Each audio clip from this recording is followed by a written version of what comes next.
soft wind blows through an empty slave market. Chains clink in the silence. Once, humans were sold like cattle.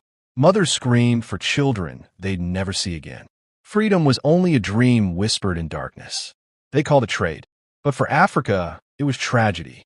They came with guns and false smiles, burning villages and stealing futures. Men were chained like beasts, women silenced by fear, children dragged into the smoke. The shores of Africa became gates of sorrow. Elmina, Bonnie Witta, each wave still carries their cries. Ships waited, dark and suffocating. Hundreds packed below deck, gasping for air. Some prayed, some sang, some leapt into the sea, choosing death over chains. But even in pain, a vow was born. If we ever see land again, we will rise. Freedom didn't come from mercy. It came from defiance, from hearts that refused to break. Nanny of the Maroons rose in Jamaica's hills.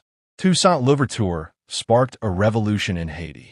King Jaja of Apobo, once enslaved, defied the empire that sold him. Queen Amina of Zaza, fierce and fearless. Herbert Macaulay, Funmaleo, Ransom Kuti, voices that shattered silence.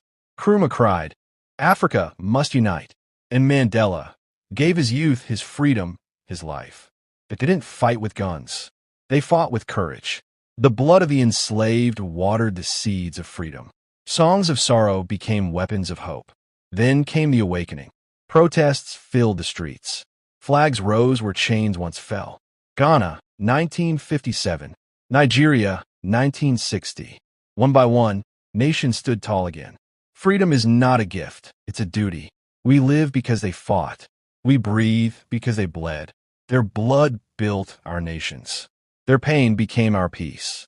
So when you walk free today, remember, someone once died for that step. The sun sets over the ocean. Chains lie silent beneath the waves. But the whispers of our ancestors remain. Never forget, never surrender.